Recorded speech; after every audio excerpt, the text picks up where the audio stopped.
Okay, so I wasn't ready for this trailer. Like, I genuinely thought I knew what Violent Night 2 was going to be more the same, right? David Harbour punching people in a Santa suit, some Christmas music playing over slow-motion carnage, maybe a funnier villain. Standard sequel energy. But then that trailer dropped, and I had to watch it 3 times before I could even form a sentence about it. Because what they're setting up here isn't just a bigger version of the first movie. This is something different. This is a Santa Claus deconstruction, and it might actually be one of the more interesting franchise pivots I've seen in recent years. Let's break this down properly. The premise kicking off the sequel is genuinely wild, and also kind of brilliant in the most absurd way possible. Santa Claus, our Santa, the one who beat mercenaries to death with a candy cane and rediscovered his Christmas spirit, has been placed on his own naughty list. He's been kicked out of the North Pole, and he is now operating completely outside the system he's supposed to represent. Think about what that means for a second. The entire emotional arc of the first film was Santa reconnecting with his purpose. He was jaded, he was drinking too much, he'd lost the magic, and then one night of extreme violence somehow brought it back. It was dark comedy, sure, but underneath it, there was a genuine redemption arc. He remembered why he cared. He chose the nice side, and now the sequel is telling us that redemption didn't stick. Or maybe more accurately, it wasn't enough. Something happened between that Christmas night and where we find him now, and whatever was pushed him so far past the line that the North Pole itself disowned him. That's not a small thing. That's the institution of Christmas, saying you are the problem. There's something almost Shakespearean about that setup when you strip away the absurdity. The hero who saved the day has become the thing he was supposed to be against. And what's fascinating is that the film seems completely aware of how morally complicated that is. This isn't played purely for laughs. The trailer has this undertone of real consequence, like the fun is still there, but it's sitting on top of something darker this time. That here's where I think this sequel is going to either be genuinely great or really mishandle something interesting. Because turning Santa into a violent anti-hero sounds cool on paper, and visually in the trailer it absolutely is, but the character psychology underneath it has to be handled carefully. The best anti-heroes work because we understand why they stopped playing by the rules. We get the wound. Walter White, Logan, even someone like Punisher. The violence makes sense because we understand what broke them. And the trailer is doing something smart by keeping that wound vague for now. We see Santa hunting criminals, operating on his own terms, clearly still doing something resembling justice, just chaotically and without any of the institutional Christmas framework backing him up. What that tells me is the film is asking a question it might not fully answer until the third act. Is Santa on the naughty list because he went too far?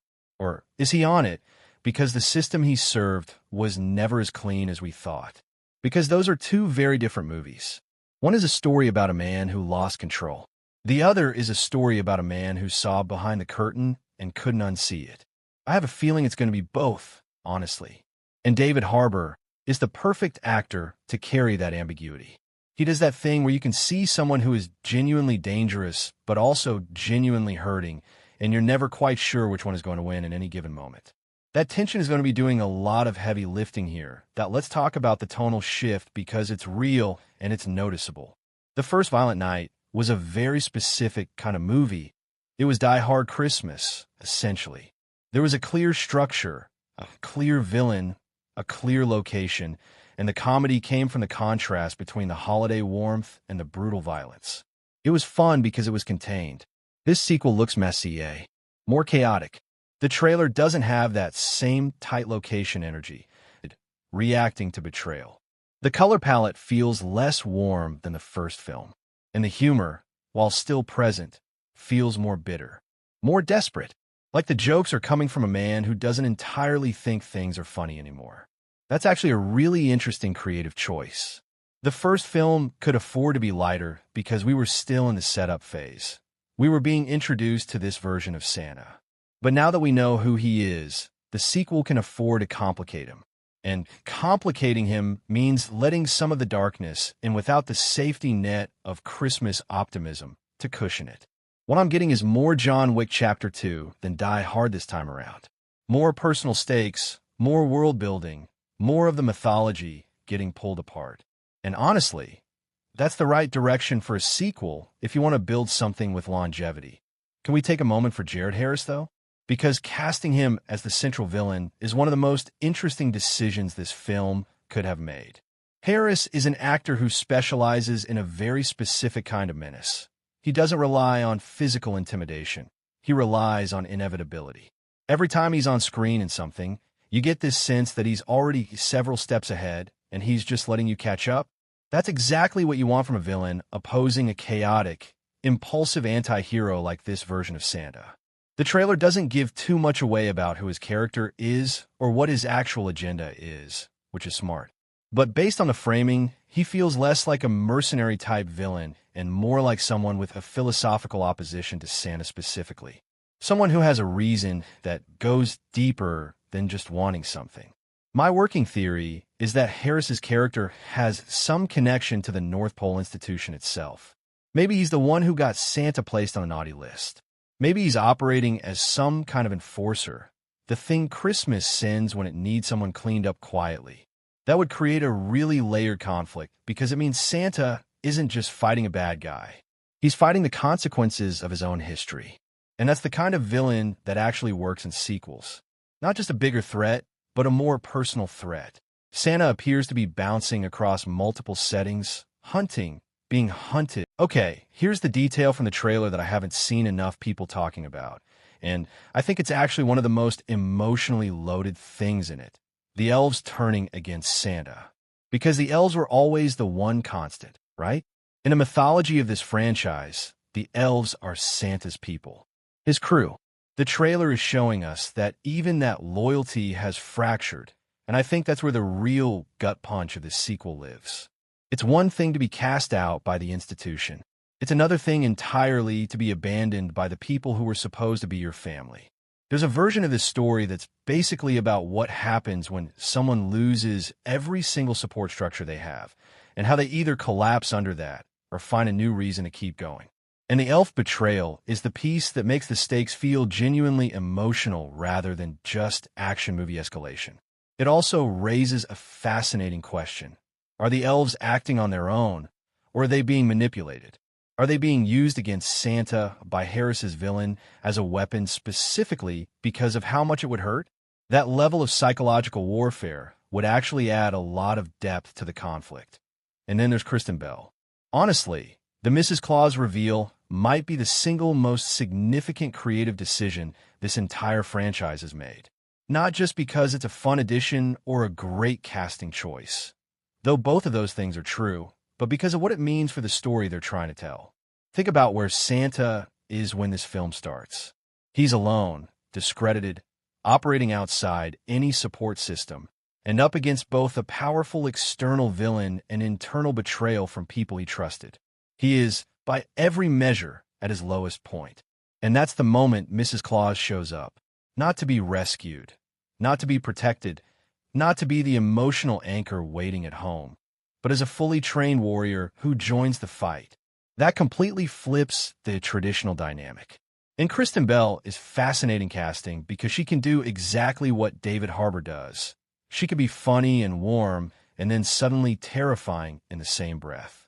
She has that switch. And a Mrs. Claus who has clearly been training, clearly has her own skill set, clearly has her own perspective on everything that's happened. That's not a supporting character. That's a co-lead. My instinct is that Mrs. Claus is going to be the moral compass of this film in a way that Santa can't be right now. She's going to be the person who forces him to actually reckon with who he's become, while also having her own arc about what she chose to do while he was falling apart. Did she know how bad things were getting? Did she try to intervene? Did she build herself up specifically because she saw this coming? There's so much room there, and I genuinely think if the film handles it right, Mrs. Claus could become the most compelling character in the entire franchise. People are expecting a fun addition. I think they're setting up something much bigger. Here's where I land on what Violent Night 2 is actually building toward. I think this is a film about what happens when the thing you believe in fails you, and whether you can find something worth believing in on the other side of that failure. Santa had his purpose, lost it, found it again, and then apparently lost it in a new and more complicated way. The sequel is asking whether there's a version of him that can exist outside the system that made him. And I think Mrs. Claus is the answer. Not in a cheesy, love conquers all way, in a much more interesting way. She represents a kind of belief in Santa that isn't institutional. She doesn't need the North Pole to validate him. She chose to become capable of standing next to him, which tells you something about what she thinks he's actually worth. The question that's going to drive the third act, I'm guessing, is whether Santa believes it too. Look, I came into this trailer expecting a fun, slightly lazier version of something I already enjoyed. What I got instead was evidence that the people making this franchise are actually thinking about it. They're not just escalating the action. They're escalating the stakes, the psychology, the mythology. And that Kristen Bell casting is going to mean something. Mark that. What I want to know from you, though, do you think Santa actually deserves to be on the naughty list? Like, is the film going to justify it? Or is this whole setup meant to make us question the system that put him there? Because those are two completely different movies, and I genuinely don't know which one we're getting yet.